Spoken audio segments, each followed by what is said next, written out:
Welcome back to part 2 of our look at Ludendorff's spring offensive in 1918. So far we've already taken a look at why Ludendorff is launching it at this point, the desperate situation the Germans are finding themselves in at this point, but also the effectiveness of these opening offensives. So our first offensive, Operation Markel, very effective, to the extent where the Allies have actually changed their command structure in order to be a bit more coordinated to meet the attack that the Germans are bringing to them. We've also launched and finished our second offensive. Let's now see what else is happening. So this one finishes off, as I said, on the 22nd of April.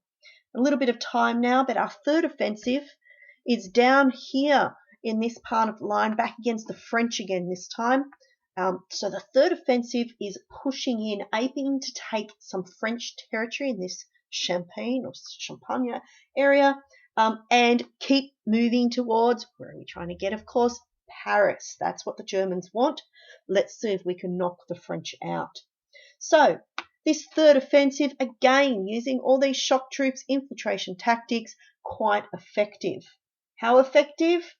32 kilometres effective, okay, and we can see here how far, particularly down in this area, the French have been pushed back, right back again to the River Marne. Oh yeah, we've been here before as well, back in 1914. So this is the thing, Germans are seeing territory they haven't seen since 1914.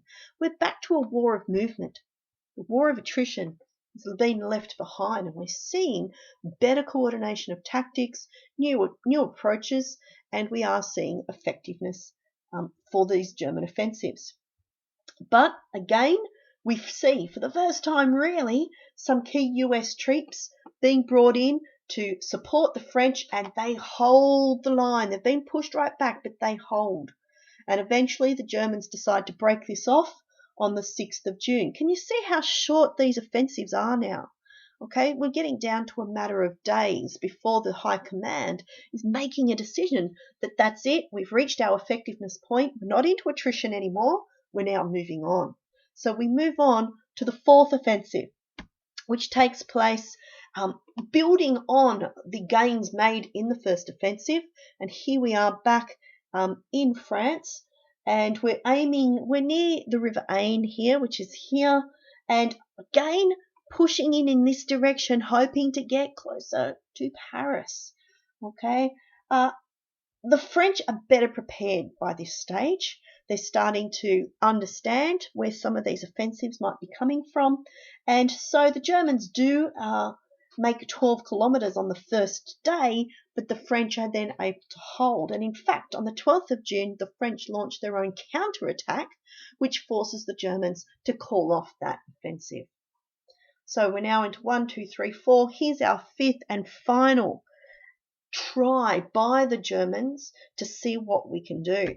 And here we go again, trying to get to Paris. Our fifth German offensive, Friedensturm, is pushing in this area again, trying to break through, push the French back to Paris.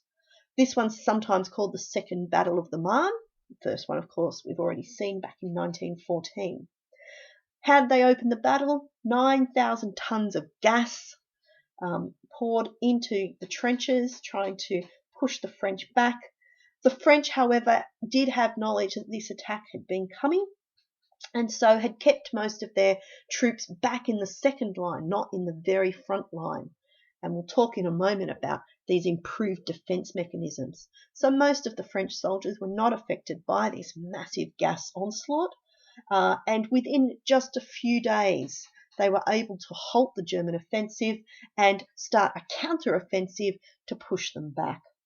Okay, within a day, a day of counter-offensive, we see 20,000 Germans taken prisoner down here in this part of the line.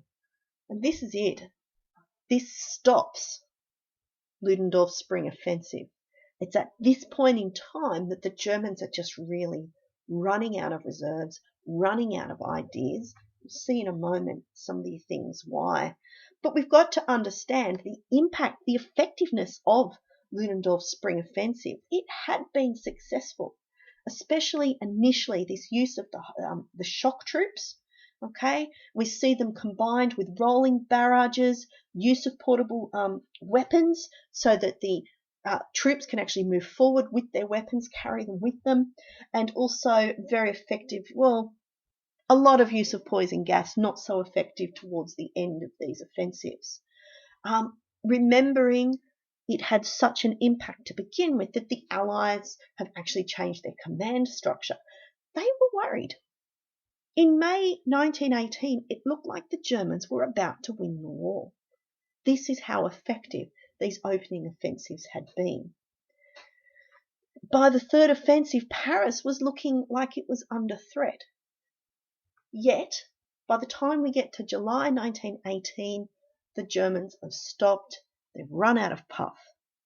So let's take a look at some of the failures. Why did this, despite this initial success, why did we fail? So Ludendorff initially had, he's got this great idea of these short, sharp offensives at different points in the line. Initially, he had planned to make sure he missed all of the most difficult defensive areas held by the British and the French.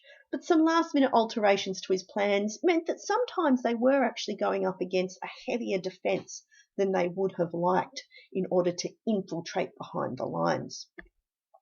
Also, when we've got back to a war of movement and men moving forward so quickly, they had massive supply problems. They were not actually able to logistically move the men and move the support up with them.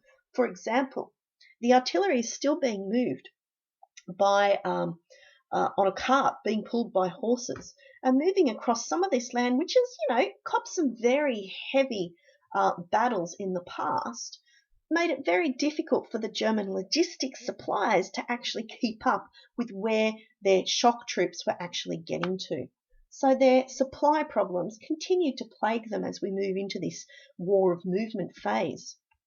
Also, got to give some credit to the British who and the French really for holding off on the first and second offensives, particularly the British up here. They were really almost completely overwhelmed, but had the tenacity to dig in and actually hold the line to stop those initial offensives despite their overall effectiveness. Also, we're seeing the Allies adopt some new defensive strategies, new ways to actually save some lives. So instead of giving everything to hold that front line, what we see are designations of battle zones and rear zones. And instead of having all of our men up in the battle zone, copping the artillery, the gas, everything that's coming from that front onslaught, we're actually moving most of the men back into a rear zone so that they can outweight the gas, outweight the artillery, and not as many up in the battle zone. We saw this particularly back down in this fifth offensive with the French outweighting really the gas attack from the Germans. These defensive strategies were boosting the morale of the Allies and were effective in reducing casualties for the Allies at that stage. Also, the Germans, they're running out of men. Despite our influx of an extra 1 million men coming from the Eastern Front, they've really run out of people to keep sending up to the front line. And so we've got to understand that 1918, it's near the end of the war, but our casualty rates are just as high as they have been earlier on. Our shock troops in particular, it's very dangerous work what they were doing. While they were effective in making ground, they were dying in very high numbers. And so as we get towards the fifth offensive, we've run out of these highly trained shock troops. We're left with the young and the not so well trained, and there's no more. We're running out of people to actually send up to that front line. To make matters worse, as we get towards the ends of these offensives, we have an outbreak of the Spanish influenza. Now you might go, a flu? Really? No, this is a pretty terrible flu. It goes on to kill almost 20 million people in Europe. It outbreaks in June of 1918 and it particularly hits the German line. Now, even if these men aren't dying on their feet, they are getting so sick that they can't continue to operate and they're either being pulled out or they're not effective in the field. And so this is yet an extra factor that starts to really play on why the Germans run out of steam in this offensive. Also, our Germans, they're getting behind the lines here into territory where there's French villages and places where people have been living behind the lines. For example, breaking into a French chateau to find it full of wine and cheese. And what have the Germans been living on? Ersatz food. They've been starving. And a lot of the Germans start to, lose it as they come into these areas here that seem to be well stocked, and their morale is dropping as a result. They're thinking, what's going on? How can we ever win the war if they're so well supplied? And we've been, living on rations, our home front's on rations. And so the morale of the troops and also the officers starts to crack as we get towards the end of these offensives. We also have to give some credit to the new overall commander position that the Allies had put in place. So Foch's role in coordinating the Allied response is, really important here.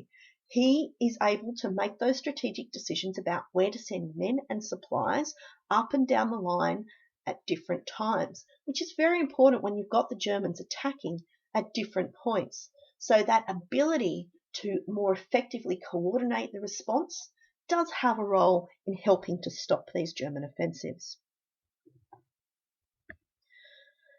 So let's stop there, and the next videos will take a look at the Allied counteroffensive. What are the Allies going to do? The Germans have run out, they've petered out. What are the Allies going to do now?